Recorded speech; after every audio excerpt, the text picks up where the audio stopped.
Bon, donc du coup, Alioune, tu me disais, ouais, t'as commencé les arts martiaux vers 19-20 ans, quand t'es monté sur Paris. C'est ça, exactement.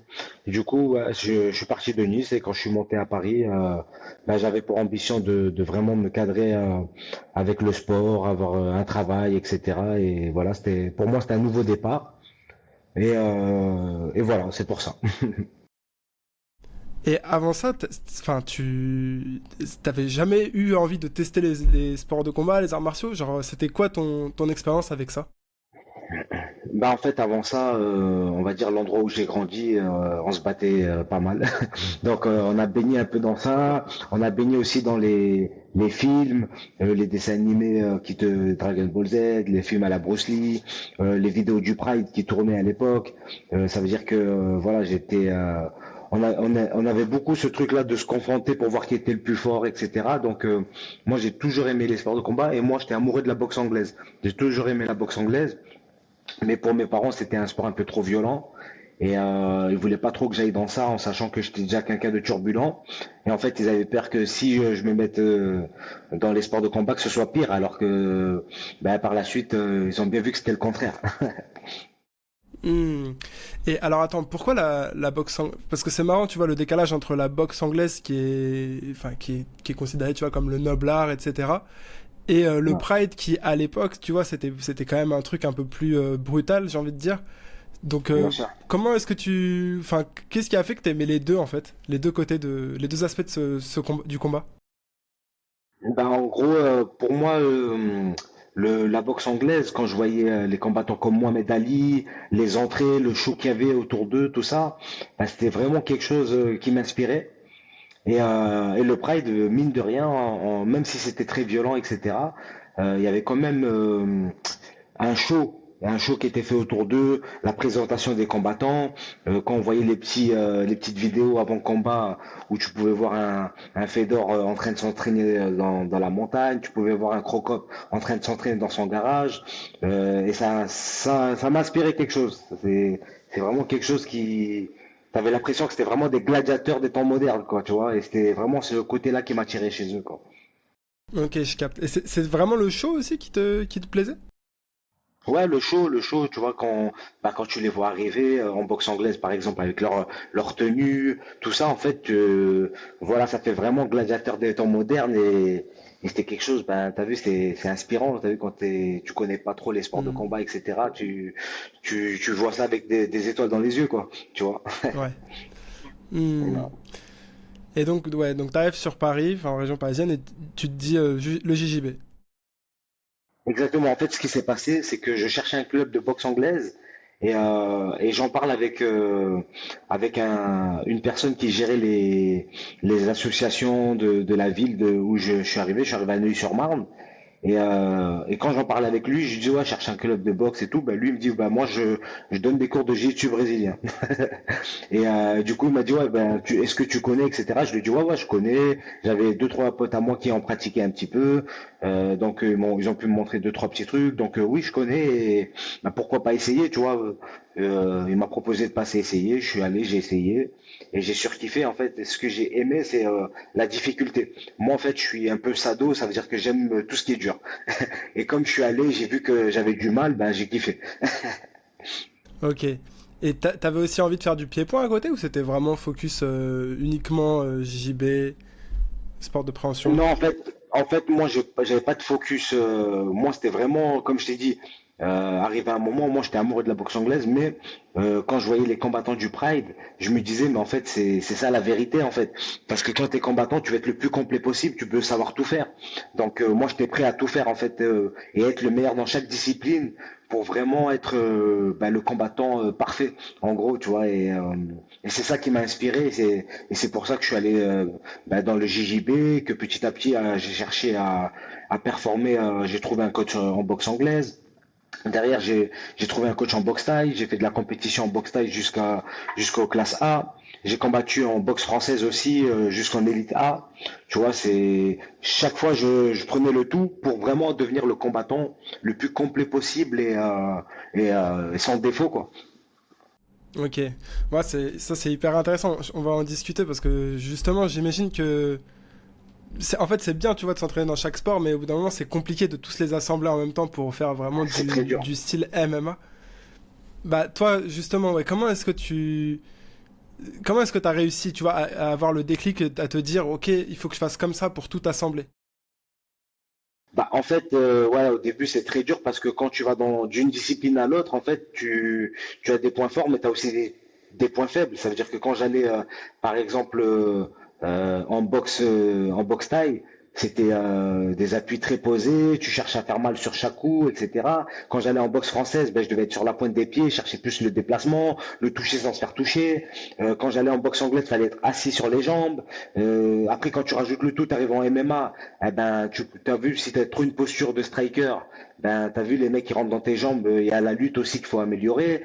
Ça veut dire que au fur et à mesure, tu composes, tu prends les points forts et tu essaies de composer avec pour avoir les meilleures transitions possibles pour le MMA. Mais en fait, c'est là que tu te rends compte qu'il n'y a pas de style universal. Ça veut dire que c'est vraiment toi, tes capacités physiques et l'assemblage que tu arrives à faire avec en fait, tu vois.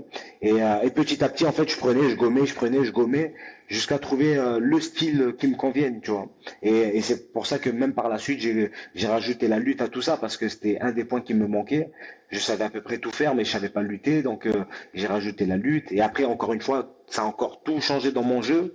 Et on va dire que c'est vraiment là, ces 2, 3 dernières années où j'ai vraiment trouvé le style et la méthode de travail qui me convient, tu vois. Mhm. Quand tu dis que Ouais, tu gommais, c'est-à-dire que tu faisais des bilans à chaque compétition, chaque combat que tu faisais en MMA, enfin c'était même limite exactement. Pancras à l'époque, non? Exactement. Et Pancras et MMA et c'est exactement ça. Ça veut dire que et avec les sparring aussi, ça me permettait de calibrer, de voir ce qui marchait, ce qui marchait pas. Donc et pareil après j'avais certains coachs avec qui j'en discutais beaucoup où on mettait vraiment en place ce qui allait pas. Et moi je suis quelqu'un qui cherche beaucoup le détail, le petit truc, la technique, le geste parfait, tout ça. Donc je me remettais tout le temps en question et j'arrivais vite à voir ce qui allait pas, tu vois. Et c'est comme ça que j'ai vraiment réussi à assembler ce qui me convenait. Ok. Donc alors attends, si Voilà. on revient du coup sur ton parcours, donc tu fais JJB, boxe thaï, française, pardon, et après du coup est-ce qu'il y a un moment où tu te dis, ok, j'ai envie de faire du MMA, tu vois maintenant, enfin de vraiment de faire le sport Exact. où je peux tout faire en même temps. Exactement, bah, c'est ce qui s'est passé. Ça veut dire que moi, en fait, pour le côté MMA, j'ai été vite poussé vers la compétition, mais j'avais que du sol. J'avais que du sol et des réflexes de bagarre. Donc, c'est pour ça que je me suis rapproché à chaque fois de profs dans chaque discipline pour vraiment acquérir les bases. Je voulais vraiment avoir des bases solides dans chaque discipline. Et comme ça, après, quand je fais mon mix, je peux perfectionner pour le MMA. Mais en même temps, quand tu changes de discipline, tu es pris au jeu aussi. Ça veut dire que quand tu vas faire de la boxe thaï, ben, tu as envie de devenir vraiment fort en boxe thaï. Donc les profs, pareil, comme ils voyaient que j'avais des capacités et tout, ben, ils me poussaient à la compétition. Et ça veut dire qu'il y avait du bon, mais après, d'un autre côté, il y a du mauvais aussi parce que tu délaisses un peu le MMA. Ça veut dire que arrivé à un moment, ben, j'étais obligé de délaisser le sol pour plus travailler le striking, etc. Donc c'est dur de garder le bon ratio et le temps passe. Donc arrivé à un moment, je me suis fait une raison. Je me suis dit bon, maintenant je vais vraiment arrêter d'aller faire des compétitions dans d'autres disciplines et vraiment me concentrer sur le MMA et mon développement pour le MMA. Tu vois. Ok. Et on est en quelle année du coup à ce moment-là, quand tu rencontres À ce ton premier... moment-là, oui. Bah, à ce moment-là, c'est fin 2019, 2020, on va dire que je commence vraiment à accentuer le travail. Même je te dirais aller vers 2018. À partir de 2018, je commençais vraiment à avoir l'optique de me concentrer dans le MMA. Mais comme j'étais toujours en parallèle à gauche à droite. Et on va dire vraiment à partir de 2019, 2020, je me suis un peu plus focus MMA. Tu vois. Ok, ok, donc combien de temps après tes débuts du coup en JJB? Parce que du coup, alors t'as commencé à 19-20 ans? J'ai 2000... commencé à peu près vers 2011, ouais, 2012, on va dire. Ok, 2012 et 2019, quoi.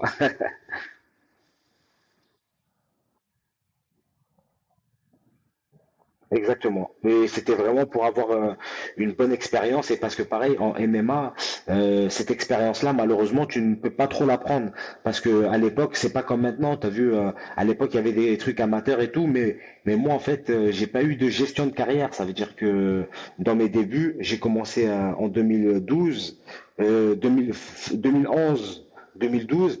Eh ben, dans la même période, je fais mon premier combat professionnel. Tu vois, ça veut dire que j'ai même pas Mhm. un an d'expérience et j'ai déjà mon premier combat pro. Jusqu'à 2014, 2015, je faisais des combats en pro et ça en fait, j'ai pas eu de parcours amateur, j'ai pas eu d'expérience avant. Donc c'est pour ça que le fait est de faire de la boxe française, de la boxe thaï, pour moi c'était une manière de prendre de l'expérience sans entacher mon palmarès en MMA parce que une défaite en MMA ça coûte très cher et ça peut te briser tes opportunités pour entrer dans des grosses organisations. Parce que en MMA, il y a beaucoup la loi de l'invaincu. Ça veut dire que moins tu as de défaites, plus tu as de chances de rentrer dans des grosses organisations. Et du coup, ben, malheureusement, tu peux pas te faire une vraie expérience quand tu es poussé dans le grand bain directement, tu vois. Mais du coup, qui c'est qui te coachait quand tu faisais tes premiers combats de Pancras, du coup, en 2012, tout ça? Bah, j'étais pas très cadré, ça veut dire que c'était mon prof de JJB qui me cadrait, et ou sinon des fois c'était des coachs de pied-point, mais c'était pas des gens encore qui avaient une expérience dans le MMA, tu vois. Ils avaient une expérience dans leur discipline, mais il y avait personne qui avait vraiment une expérience dans le MMA, quoi. Ok, ouais, donc t'as aussi appris ça sur le... Mais attends, parce qu'à l'époque, du coup, à ce moment-là, les combattants, les mecs qui faisaient du pancras, ils avaient des coachs de MMA ou c'était... On était à un moment où chaque combattant avait un coach d'une discipline en particulier? Ouais, on va dire que c'était vraiment c'était du roue libre. Ça veut dire que même dans des clubs à l'époque, quand on te disait que c'était un club de MMA, c'était pas vraiment des clubs de MMA. Il suffit que le prof il vienne du JJB, tu vas plus faire des cours de JJB que des cours de MMA. Ça veut dire qu'il va avoir un semblant de MMA, mais il y a pas énormément de vrais clubs de MMA. Tu vois, si tu regardes bien. Mhm. Ok. Donc du coup, ouais, 2019-2020, tu commences enfin, tu prends vraiment, tu vas vraiment dans un club de MMA. C'est quoi ce club? Le premier club de MMA que je fais, c'est la Hatch Academy. Ok. Et tu y Voilà. restes combien de temps? J'y reste à peu près un an et demi, 2 ans. Ok. Voilà. Voilà. Et après, J'y du reste à coup, peu je près. sais que... Après, ouais, après j'ai enchaîné avec la team Venom, avec Daniel Voirin, qui créait une session Venom avec des combattants d'élite où on a fait une sélection sur 500 personnes. On a été 4 personnes, 4-5 personnes à être recrutées. C'était le club où je m'entraînais avec Benoît Sagny. Il y avait certains combattants de ce calibre-là. Il y avait Morgan Charrière, il y avait Joris. C'était Jorick il y avait une fille, c'était j'ai oublié son prénom. Mince, j'ai oublié son prénom. Mais voilà, on était en petit comité et en fait moi je voulais vraiment parce que justement l'expérience que j'avais eue à la Hatch Academy et c'est pour ça que je suis parti, c'est parce que c'était un petit peu une usine. Il y avait énormément de personnes et tout et en fait pour progresser j'avais vraiment envie d'être dans un groupe restreint et c'est là que pour moi, tu progresses le mieux. Parce que quand il y a trop de monde, en fait, il y a des égos à gérer, etc. Et moi, je voulais vraiment un club où on arrive à avoir des liens et qu'on se pousse les uns les autres pour progresser et non pas se faire des guerres à l'entraînement et se tirer une balle dans le pied parce que quand tu arrives en combat, t'es blessé dans tous les sens. C'était pas top, tu vois. Donc moi, je voulais vraiment avoir un petit comité et surtout progresser. Moi, l'entraînement, l'aspect que j'ai de l'entraînement, c'est le but de progresser. J'ai rien à prouver à l'entraînement, tu vois. Donc c'est Ouais. pour ça que je cherchais des groupes avec petit comité. Et après, ce qui s'est passé avec Venom, c'est que ben la session elle a été dissoute parce qu'il y a eu un petit peu le Covid, c'était un peu compliqué pour la salle. Donc Daniel Voirin, ben, il n'a pas pu poursuivre là-bas. Donc comme moi j'avais plus de club, je me suis orienté vers Hobby Fight à Vitry. Mhm.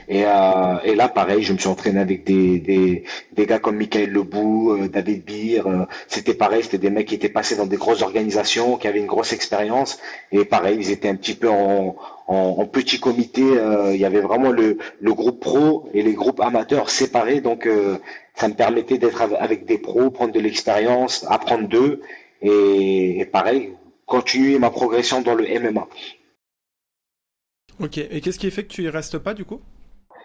Pareil, problème avec le Covid, la salle doit être fermée, c'est tout un problème, tout ça, et donc moi j'en ai eu un peu marre. Donc c'est à partir de là que j'ai monté ma team Jaguar et avec des élèves à moi parce qu'en parallèle je commençais à donner des cours à partir de 2015. Donc j'avais des gars que j'avais formés, etc.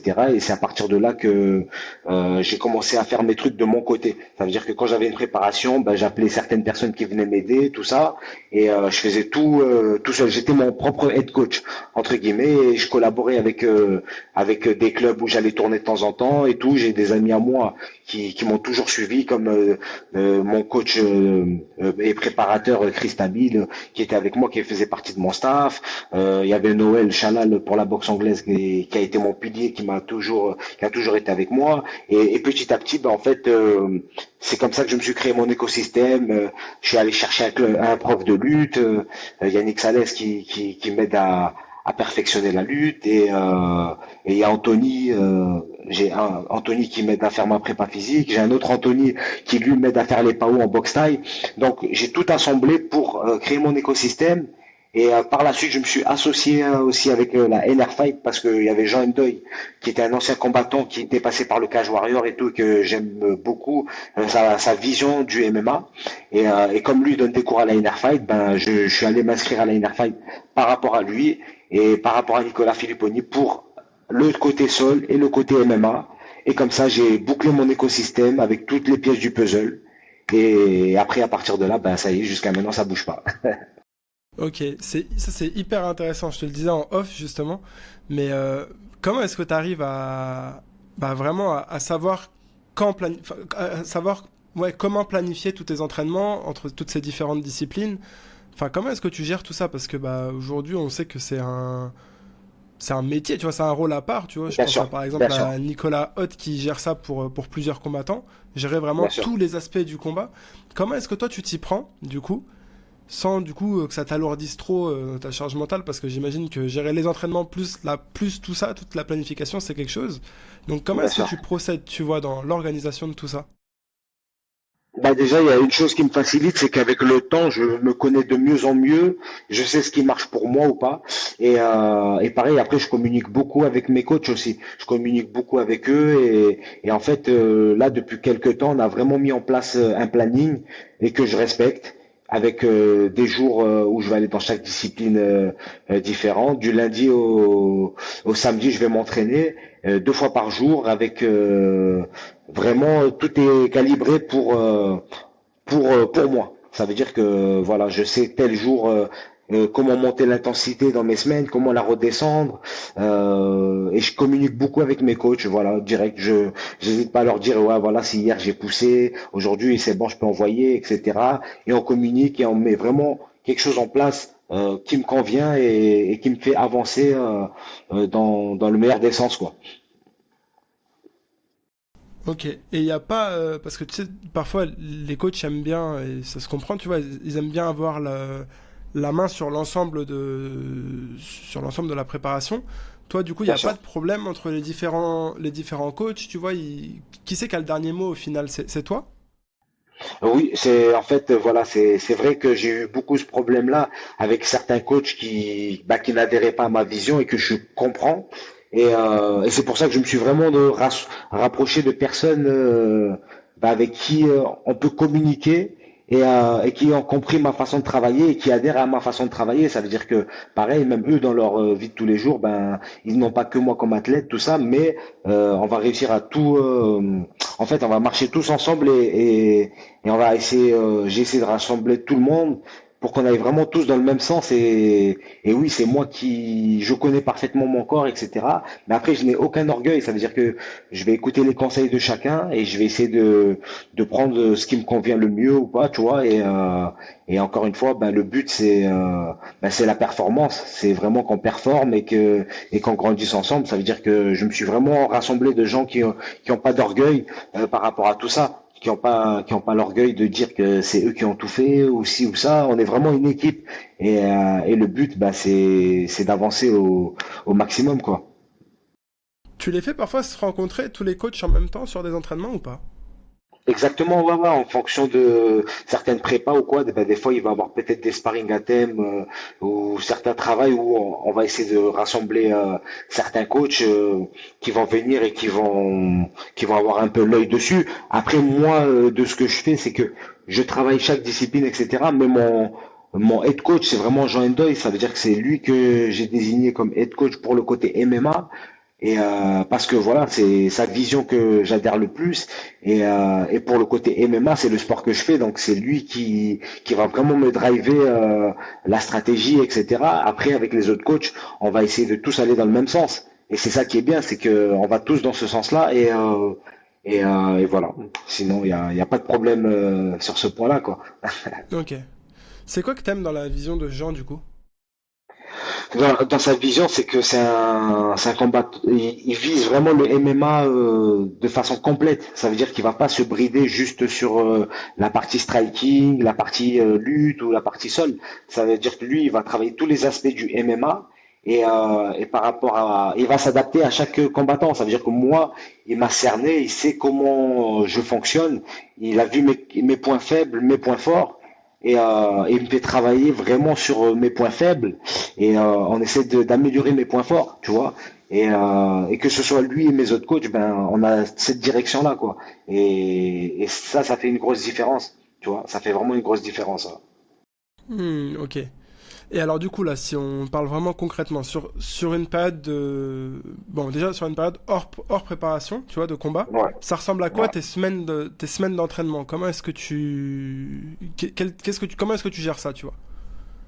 Moi, sur une période hors complète, ce que j'essaie de faire, c'est que j'essaie de garder à peu près le même planning que quand je suis en prépa. Comme ça, en fait, je reste toute l'année à peu près dans le même style de travail, tu vois. Ok. Mais par contre, ce qui va changer, c'est les intensités. Les intensités vont changer. Quand je vais être hors combat, je vais écouter un peu plus mon corps. Et des fois, si je suis fatigué ou quoi, je vais lever un peu plus le pied, etc. Et pareil, je vais me permettre hors période de combat, je vais me permettre des sparring un peu plus durs de temps en temps pour garder le truc et comment dire. Et je vais me permettre aussi d'aller dans des disciplines pures. Ça veut dire que je vais travailler vraiment des choses que je vais pas faire en prépa. Je vais voilà si je vais travailler des thèmes, je vais chercher vraiment à progresser et à faire des choses que en termes de préparation, je vais pas me permettre. Quand je suis dans ma prépa, je prends la stratégie de l'adversaire, je prends mes points forts, mes points faibles que j'ai améliorés par rapport au combat, et je suis focus sur le combat. Ça veut dire que tout ce qu'on va faire, tout ce qu'on va orienter, ça va être par rapport au combat. Et, euh, et hors euh, et hors prépa, ben on va toucher un petit peu à tout, on va essayer d'améliorer des choses, etc. Par exemple, au niveau de la prépa, ben on va se faire peut-être des fois, on va se permettre des cycles force, des cycles endurance. Tu vois, on va être sur un truc vraiment plus global, mais qu'on va pas se permettre quand on est en préparation. Quand on est en préparation, c'est focus par rapport à la stratégie de combat, quoi. Ok. Et tu fais combien d'entraînements de MMA à proprement parler? Combien d'entraînements de boxe? Combien d'entraînements lutte ou grappling? GGB? D'accord. MMA, j'en fais deux Ouais. MMA. La lutte et la boxe, maintenant, j'alterne. Je fais une fois lutte, une fois boxe. Genre par exemple le mardi. Et le vendredi, je vais faire de la lutte technique. Sinon, ça va être et pareil. Après, je vais faire beaucoup de travail à la leçon. Je vais avoir mon coach qui va me prendre à la leçon en anglaise, mon coach qui va me prendre à la leçon en boxe thaï. J'ai Chris qui va m'aider aussi à la leçon orientée MMA. Et après chez Jean, ben je vais y aller travailler la stratégie, les thèmes qu'il met en place chaque semaine pour améliorer le travail dans MMA. Voilà. Ok. Tu Et fais. à côté de ça, ben, je fais beaucoup de préparation physique aussi. Je vais faire de la piste, je vais faire du programme en salle, voilà. Tout ce qui est prépa physique, quoi. Ok. Un peu tous les jours, Voilà. quoi. Ouais, un petit peu tous les jours en fonction des séances que j'ai. Ça veut dire que dans la journée, si j'ai deux séances, je vais pas essayer de me cramer sur les deux séances. Il y a une séance des deux qui sera un peu plus technique ou un peu plus relâchée que la deuxième, quoi. Et pour essayer d'équilibrer. Ok. Tu fais beaucoup de sparring ou pas?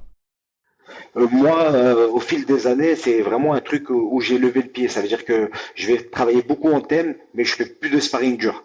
Voilà, il y a un truc qui m'a vraiment aidé ces dernières années, et même des fois quand je le dis aux gens, ils sont impressionnés, parce que pour eux, c'est obligatoire, mais moi, je ne fais pas de sparring dur. J'évite parce que tu te blesses, tu te crames et le combat c'est assez traumatisant pour se bousiller à l'entraînement pour moi. Donc à l'entraînement, ça m'arrive de tomber sur des gars qui veulent appuyer un petit peu, qui veulent se tester.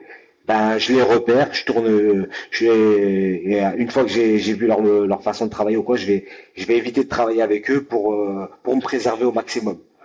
Mais par contre, voilà, je sais durcir. Je sais durcir, j'ai pas ce problème-là, mais je vais essayer d'éviter pour vraiment garder une bonne énergie et surtout pas me blesser à l'entraînement bêtement parce que à l'entraînement, ben, j'ai des amis à moi, ils ont eu des décollements de la rétine, des problèmes cérébraux. J'ai même des amis à moi avec qui on a commencé, ils ont eu plus de problèmes à l'entraînement plutôt qu'en combat. Tu vois, donc moi j'essaie de me préserver au maximum. Tu vois. Et c'est pour ça que je cherche à travailler avec des gens en petit comité, des gens avec qui on se connaît. On va se mettre du rythme, on va pas se faire de cadeaux, mais on fait attention aux uns et aux autres. Si je sais que par exemple je vais partir sur quelque chose qui peut le blesser, ben, je vais m'abstenir. Le but c'est de préserver mon partenaire parce que j'ai besoin de lui et vice versa, tu vois. Ouais. Voilà. Ah, c'est Voilà. marrant ça parce que il y a vraiment une tendance, j'ai l'impression en ce moment sur ouais, sur les sparring durs. J'ai l'impression qu'il y a de moins en moins de combattants de MMA surtout qui font des sparring durs. Tu regardes que ce soit en France ou même à l'étranger, hein, aux États-Unis, tout ça. Ouais, ouais, ouais, ouais. Bah moi ça je l'avais compris à l'époque où je faisais de la boxe thaï.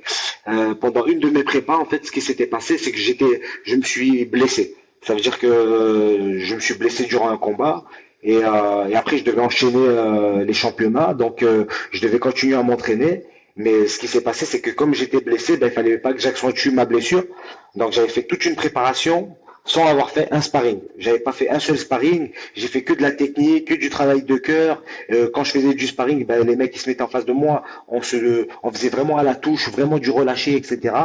Eh ben, c'est là où j'ai le plus évolué. Et c'est là que j'ai compris qu'en fait le sparring dur, c'était pas forcément la meilleure chose, quoi. Parce que là, je travaillais tous mes réflexes et quand je suis arrivé en combat, ben, en fait, j'avais un relâchement que j'avais pas auparavant parce que auparavant avec les sparring durs et tout, t'es beaucoup crispé, tu cherches le coup dur, tu te relâches pas, tu travailles pas assez. Et en ayant travaillé comme ça, en fait, j'ai vu que j'ai acquis un bon relâchement, un meilleur coup d'œil. Et en fait, je voyais le mec en face de moi en combat, archi crispé, tout ça, et j'arrivais à tout lire et j'avais un tel relâchement que c'était le moment de durcir, en fait, j'avais toujours un coup d'avance. Et au fur et à mesure, ben j'ai continué sur cette voie-là. Et en fait, j'ai vu que j'avais une évolution que certains de mes partenaires n'avaient pas. Et c'est là que j'ai compris que le sparring dur, en fait, ça faisait pas tout. C'est vraiment très intéressant ce que tu dis parce que en vrai le relâchement c'est pour moi c'est la clé tu vois dans la boxe. C'est ça qui fait Exact, que exact, tu passes un niveau à un moment donné et surtout dans la boxe pied-point parce que tu t'épuises exactement. moins parce que tu lis plus ton adversaire tu vois comme tu dis Bien sûr. et toi c'est vraiment le fait d'avoir un peu allégé tes sparring tu vois qui a fait que tu as progressé à ce niveau-là. Ah ben clairement, parce que déjà quand tu arrives en combat, que t'as plus de blessures, déjà ça fait une différence parce que nous à l'époque on s'entraînait tellement dur, on faisait des sparring tellement durs. Moi ça m'arrivait de rentrer de la boxe anglaise, je rentrais, j'avais les mains qui tremblaient, tellement j'avais mis des coups forts, j'avais des migraines. J'avais mal au crâne. T'as vu, t'as la vision qui est troublée. Des fois, t'as des trucs. Tu te dis, c'est pas normal en fait de prendre autant de coups et de pas être bien. T'es vraiment pas bien en fait. et tu te poses des questions, tu te demandes est-ce que c'est normal. Après, t'as l'impression que c'est dur, donc c'est bien, mais en fait, non, c'est de la connerie parce qu'en fait, pour moi, tu brises ton capital santé. Quand tu fais des sports, c'est comme si t'avais, comme dans les jeux vidéo, t'as une barre d'énergie sur le long terme de ta carrière et t'en as, ben, juste avec l'entraînement, ben, ils se sont bousillés. Ça veut dire que quand tu arrives en combat, les mecs, au lieu de performer, ben, il est encore plus entamé et il arrive même pas à performer. Pourquoi? Parce que toute sa prépa, il s'est cramé à faire du sparring dur. Et quand tu arrives le jour du combat, ben, t'as même pas l'énergie de pousser, en fait. Alors que moi, c'était l'inverse.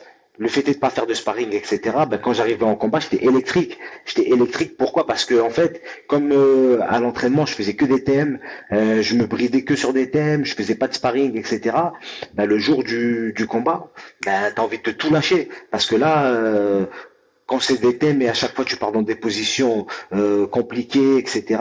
Là, le fait est d'avoir toutes tes armes et de pouvoir te lâcher, ben c'est pas pareil. Et c'est là que tu voyais l'amélioration, la progression. Et franchement, c'est pour ça que j'ai continué sur cette voie-là. Et voilà, ça m'arrive, hein, malheureusement. Tu vas dans une salle, le mec il veut se tester, tu vas arriver, toi tu veux y aller doucement, mais le mec il veut aller fort, ben t'es obligé d'y aller fort. Mais derrière, en C'est ce que fait, tu tu vois fais, toi? que ah oui, Toi, moi c'est ça. Moi en fait, quand quelqu'un ouais. appuie, tu le suis, tu vois, t'appuies aussi, du coup, Ah ou ouais. tu... Ouais, par t'as- contre, ouais, j'ai ce travers-là. J'ai ce travers-là. Ça veut dire que moi, je déteste appuyer, etc. Mais si je vois que le mec, en fait, il vient avec une intention de vouloir se tester, vouloir allumer ou quoi, ben malheureusement, je vais surenchérir et je vais l'allumer. Et au final, ben, t'as vu, souvent c'est la personne en face qui est perdant. Ouais, parce que t'as le punch. Exactement. Voilà, à faire mal et au final, ben voilà, ça me permet de me lâcher, etc. Mais dans le fond, ça me saoule parce que de base, c'est pas comme ça que je voulais travailler, tu vois. Et si t'essayais de baisser un peu l'intensité quand tu vois que le mec il appuie, tu penses que ça te serait plus... tu serais plus perdant à faire ça que gagnant? Non, non, des fois, ça m'arrive. En fait, des fois, je vais voir quand le mec, il n'a pas le niveau. Bah, ce que je vais faire, c'est que moi, je vais rester concentré sur un thème. Ça veut dire que je vais essayer de le contrer, je vais essayer de le piquer au corps. Je vais essayer de travailler plus ma défense sur quelqu'un qui bourrine. Tu vois, je vais essayer de plus partir dans les émotions parce que quand tu pars dans les émotions aussi, bah, tu perds un peu de ta boxe. T'as vu, si tu cherches à vouloir faire mal, tu perds. Ça veut dire que maintenant, j'arrive à beaucoup plus me canaliser et plus partir dans les émotions. Mais après, le problème, c'est que si toi, tu vas avec un état d'esprit relâché et que le mec en face, il envoie, ben, c'est un risque de blessure aussi.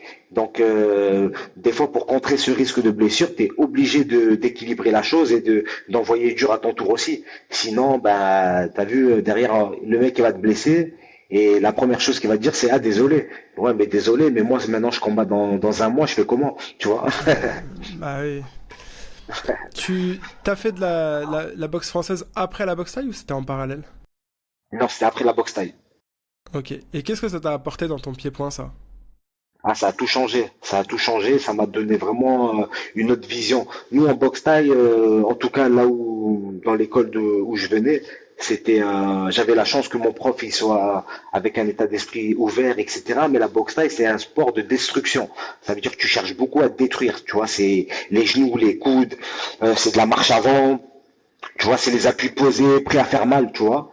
Alors que la boxe française, c'est une autre approche. C'est du toucher sans se faire toucher, c'est les déplacements, c'est de la finesse, c'est, tu vois, le mec, il te fait une combinaison, toi, il faut que tu te fasses même pas toucher avec tes déplacements, t'arrives s'il boxe en circulaire, t'arrives à boxer en linéaire, t'as vu, ça te conditionne vraiment à avoir une intelligence de combat, je trouve. Tu vois, en fait, ça m'a emmené ça, l'intelligence de combat que je n'avais pas avant.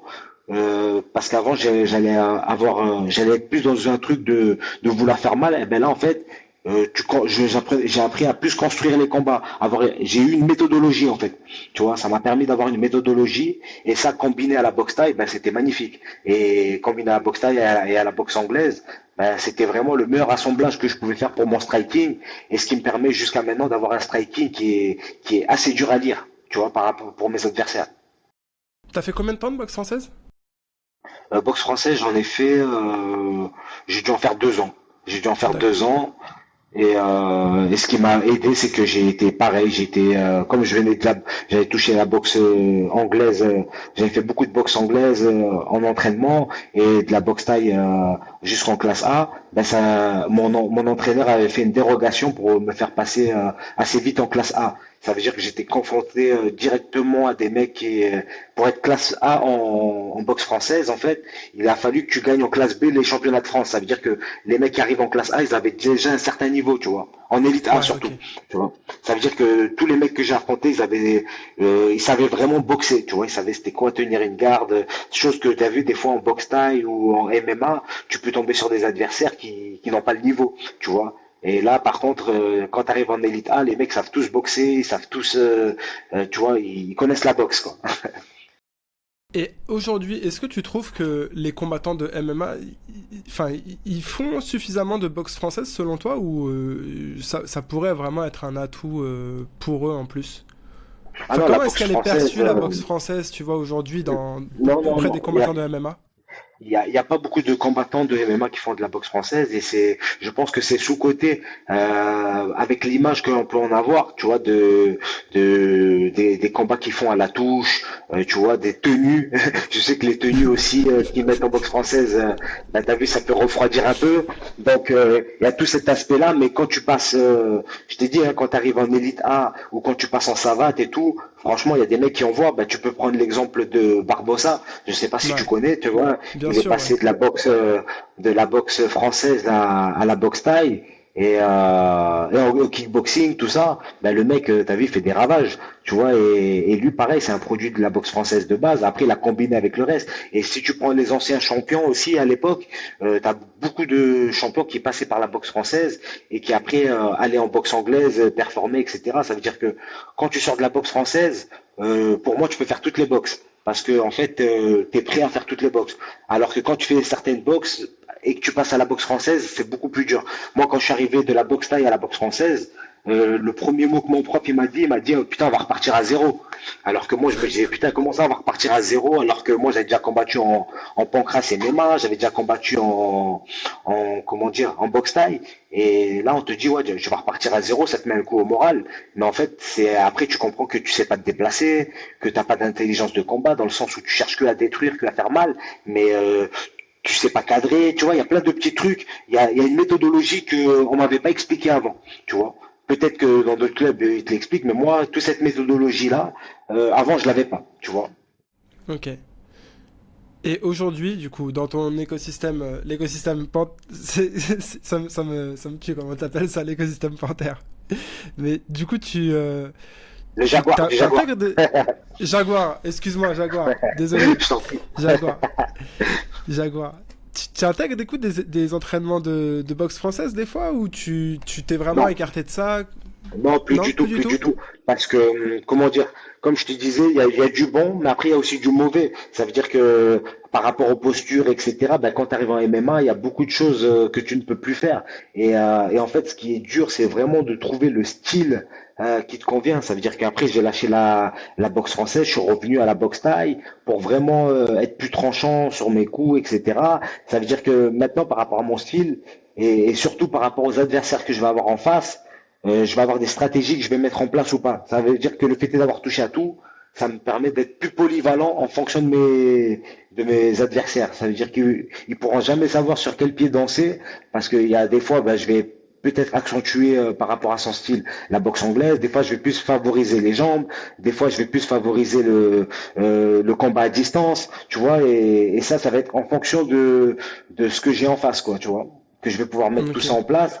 Mais pourquoi j'ai arrêté la boxe française? C'est parce que arrivé un moment, en fait, comment dire, quand tu te concentres sur le MMA, bah, tu peux plus tout faire et voilà, j'ai pris des priorités. Ça veut dire que, par exemple, le jiu-jitsu brésilien, je n'en fais plus. Tu vois, aller faire du kimono alors que je fais du MMA, ben, j'en fais plus. Mais par contre, de l'autre côté, je vais faire plus de lutte, je vais faire du grappling. Tu vois, il y a des choses que tu vas plus prendre et par rapport au MMA, tu vois. Ah, tu me fais la transition parfaite là, du coup, pour ton prochain Ah bah combat. super, super. Parce que je sais que tu prends du coup donc c'est un Polonais Exact. qui est plutôt bon au sol. de ce que j'ai cru comprendre. Exactement, exactement. Comment tu te prépares toi du coup pour ce combat-là? Bah moi pour cette prépa-là, ce que j'ai fait, c'est que bah je retourne un peu plus au sol, tu vois, pour travailler vraiment spécifique à la Inner Fight avec Nicolas Filipponi, avec qui on a mis une stratégie en place pour le sol. Et là, ce que j'ai fait aussi, c'est que je suis descendu à Nice dans un club, le Blue Legend. C'est un club où, pareil, c'est des experts au sol. Et ici, il y a une grosse communauté russe, tchétchène, tout ça. Donc, ils sont très forts en lutte, etc. Et là, je viens. Ça veut dire que tous les jours, je roule au sol. Je roule au sol avec eux, avec des mecs très très durs qui attaquent dans tous les sens et qui peuvent être dans le profil de mon adversaire. Et le coach de ce club-là connaît mon adversaire parce qu'il a déjà un gars à lui qui a affronté mon adversaire. Ça veut dire que il le connaît et voilà. Donc on peut vraiment mettre une stratégie en place pour le côté sol par rapport à mon adversaire. Et en parallèle, ben moi je mets tout en place pour contrer aussi les phases de striking, etc. Mais voilà, le point le plus dangereux, ce sera bien évidemment le sol. Donc on essaie de travailler tous les aspects du sol. Ok. Et tu bosses le striking avec Jean du coup, j'imagine. Le striking, non, avec Jean, je fais le MMA, mais après le striking, pareil. Je le fais avec mon coach de boxe thaï, avec mon pote Chris qui me font les PAO. Boxe thaï adapté pour le MMA. Et avec Chris, on va mettre la stratégie, on va faire du PAO en mode MMA avec des réactions que mon adversaire peut avoir, etc. Pour arriver le jour J avec l'impression d'avoir vu le combat, d'avoir fait le combat des milliards de fois, quoi. Tu vois. Tellement Hmm. on aura répété certaines phases qu'il peut faire, etc. Ben, le but c'est de connaître ton adversaire au maximum et arriver le jour J avec ben, peut-être un petit coup d'avance, quoi. Et alors du coup, comme tu es ton, enfin, du coup non, t'as Jean que tu as désigné comme étant ton head coach, tu me disais tout à l'heure, Ouais. mais Donc c'est vrai qui c'est qui, que je supervise aussi, ouais. ouais, mais qui c'est qui s'occupe de faire les analyses, tu vois, par rapport à, qui c'est qui s'occupe de la stratégie par rapport à ton adversaire, à la stratégie à adopter? Comment est-ce que tu analyses toi du coup? Qui gère tout ça, tu vois? Tout l'aspect Bah, tactique. en fait, comme je t'ai dit, avec Jean, on va vraiment mettre la stratégie, la stratégie pour le combat, etc. Moi, ce que je vais faire, c'est que je vais en parler à tous les, ou soit on va se réunir, on va en parler à tous les coachs pour savoir la direction qu'on prend. Mais après, ce qui est bien, c'est que chacun, comme chacun est un peu expert dans son domaine, bah, j'ai mon coach de boxe anglaise qui va me donner des conseils par rapport à la boxe, comment appréhender sa boxe. J'ai mon prof de boxe thaï qui va me montrer comment peut-être contrer ses jambes. J'ai mon prof de lutte qui va me faire travailler sur des phases qui pourra faire pour m'attaquer en lutte et ou moi pour l'attaquer en lutte. Tu vois, c'est ça aussi qui est bien, c'est que comme chacun a un œil expert, eh ben dans chaque domaine, ben j'ai un coup d'avance en fait. Ok. Tu fais de Ouais. la, tu fais de la visualisation ou tout ce qui est, je sais pas, ouais, visualisation, prépa mentale, etc. ou pas vraiment? Ouais, exactement. Je fais de la visualisation, je fais de la PNL. J'ai une thérapeute avec qui je travaille depuis des années. Donc tout ça, franchement, j'ai vraiment mis en place énormément de choses pour la performance. Ça veut dire que je travaille avec une naturopathe. Il y a mon pote Chris qui est expert aussi en coaching. Donc il y a vraiment rien qui est laissé au hasard. Ok. Et comment tu bosses du coup ta visualisation? Ma visualisation, ben en fait, je me fais beaucoup de la prépa mentale déjà avec ma thérapeute et personnellement aussi. Et voilà, en fait, je vais avoir des temps de méditation. Il y a énormément de moments où on va se focus sur le combat. Peut-être avant les entraînements, après les entraînements, je vais visualiser aussi beaucoup des vidéos sur mon adversaire, etc. Et après de me faire des petits schémas par rapport au combat et voilà. Et après, en fait, ce qui va m'aider le plus, c'est à partir du moment où je suis en préparation, je vais vraiment réussir à me conditionner pour le combat. Ça veut dire que, par exemple, quand j'arrive dans les 6 semaines, 6 à 8 semaines de prépa, ben même mes partenaires d'entraînement, ils sentent que dans les sparring et tout, je fais toujours attention, je cherche pas à leur faire mal ou quoi, mais par contre, Je cherche toujours à gagner mes rounds et à faire ma stratégie de combat. Et je suis vraiment que dans ma stratégie. Ça veut dire que je suis vraiment focus fight. Ça veut dire que là, il y aura plus de distractions. Je vais plus essayer des choses où comme dans les entraînements hors prépa, je vais pouvoir un peu plus me relâcher, tenter de nouvelles choses, etc. Ben là, non. Je vais rester vraiment sur mes points forts, vraiment sur la stratégie. Et je vais faire ça avec tout le monde. Tu vois, je vais appliquer ma stratégie. Je focus que sur ça jusqu'au jour J, quoi. Ok, ouais, c'est très clair. Non, bah écoute, Ali, franchement, ça va être un sacré événement, hein. 10 mai, du coup. Bah ouais, exactement. Jimmy, ça va être. Ils annoncent ça un petit peu comme le France-Pologne, donc on va Ouais, c'est répondre ça. présent et on va essayer de représenter du meilleur possible. En tout cas, voilà, on fait tout pour arriver le plus en forme possible. Après, voilà, la réalité, la vérité, elle se fait toujours dans la cage, donc on arrive tous avec un plan, mais dans la cage, on peut pas tricher et c'est là le vrai combat. Donc, on fait tout en sorte pour arriver au top ce jour-là, quoi. Bah, c'est ça la beauté du sport aussi. C'est vrai que Exactement. ça va être. C'est la première fois qu'il y a une. Ouais, je pense que c'est la première fois qu'il y a une confrontation comme ça qui est organisée en Europe, en tout cas, entre Ouais, vraiment c'est vrai. deux pays, tu vois. C'est vrai, c'est vrai, c'est vrai. J'ai l'impression que le KSW sont en train de tenter de lancer un petit concept. Moi, ça m'a pas l'air mal parce que ben, ça va rassembler les fans d'un pays plus les fans d'un autre pays, tu vois. Et pareil, c'est toujours bon pour le sport, je pense. C'est toujours bon pour le sport, tu vois. Ouais, c'est clair. Bah, surtout que là, c'est vraiment les deux plus grosses. Enfin, à mon sens, hein. Pour moi, c'est les deux plus grosses nations du MMA actuellement qui vont être opposées, quoi. Ah En ben là Europe, hein, je veux dire. En Europe, hein. En Europe, ouais, clairement en Europe, la France a montré que avec les dernières signatures et les dernières performances de certains Français que la France, il fallait vraiment compter sur nous. Et la Pologne, ben eux, c'est des passionnés depuis des années. Même si il y en a beaucoup, ils sont pas au courant, ils vont dire que ouais, les Polonais c'est des plombiers, je sais pas quoi. Mais pour l'instant, les Polonais, ils ont plus de champions à l'UFC que les Français. Bah, ouais, ouais, bien sûr. Non, et puis Donc c'est.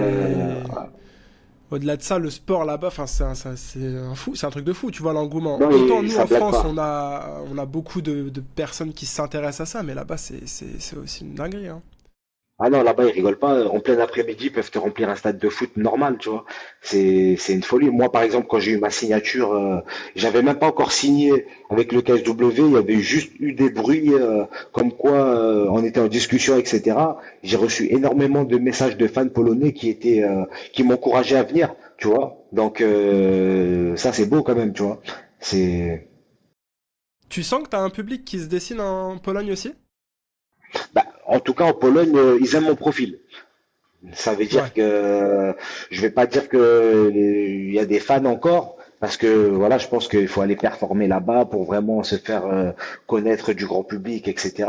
Mais il y a beaucoup de connaisseurs et eux là-bas en fait, j'ai l'impression qu'ils respectent vraiment à partir du moment où t'es un guerrier, ils te respectent, tu vois. À partir du Hmm. moment où ils savent que tu vas venir, tu vas faire un show, etc. Bah, à partir de là, ils te donnent du respect. Et ça, franchement, c'est agréable en tant que combattant. T'as envie d'aller performer dans des shows comme ça, quoi, tu vois. Ouais, ouais, ouais. Là, du coup, c'est ton Mm. deuxième combat. Le premier, c'était à l'U Arena. Exact.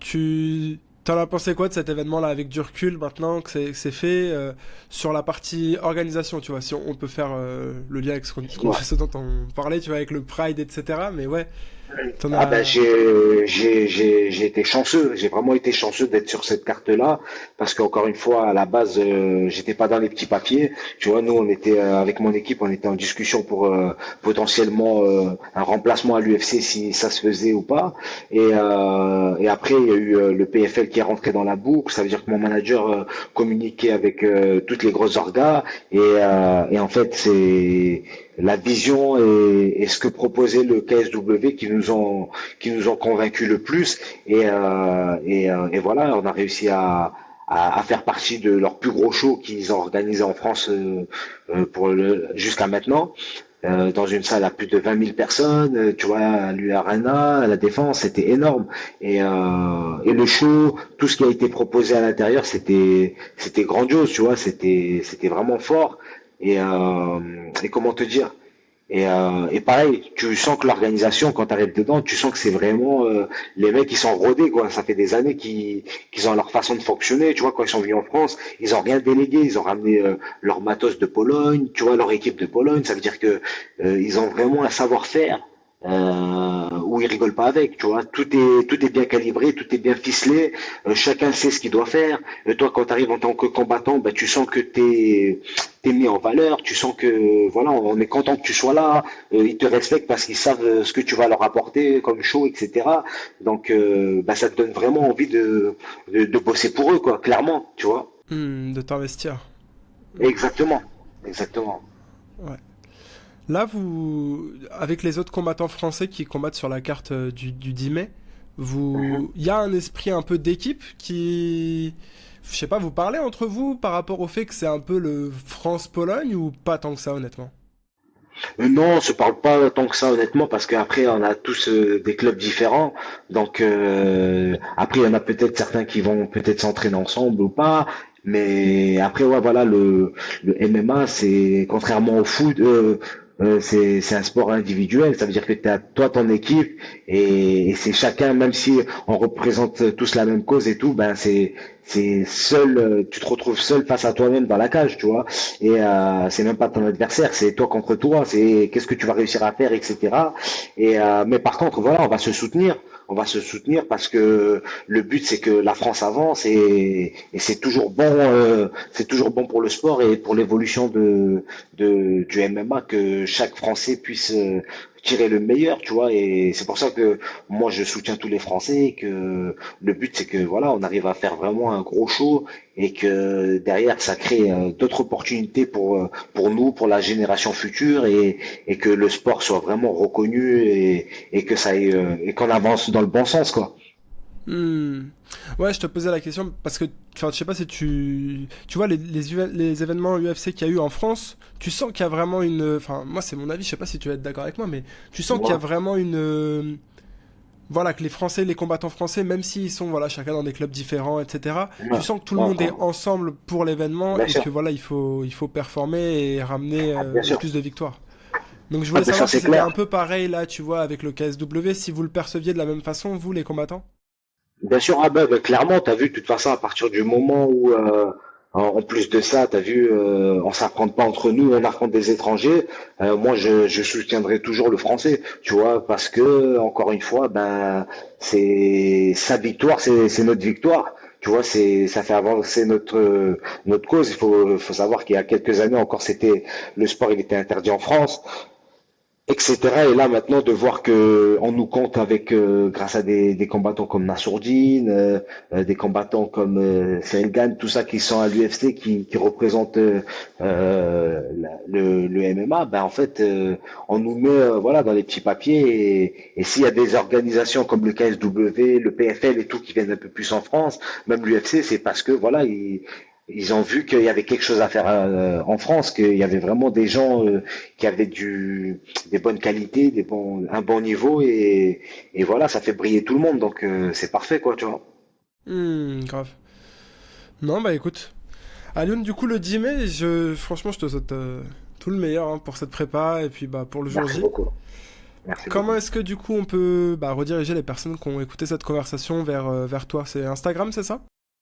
Ouais, moi je suis plutôt Instagram, TikTok, Twitter, donc on est branché et voilà, on demande le maximum de soutien et on vous le rendra dans la cage. Génial. Bon bah merci à Lyon. Bah, merci à toi et merci et grand soutien à toi. Il faut que les gens viennent te suivre aussi parce que ça fait toujours plaisir aussi qu'il y ait des gens comme toi qui viennent nous donner la parole et ça aussi c'est du bon pour nous quoi. Bah ça fait plaisir, franchement c'est hyper gentil. Merci à toi.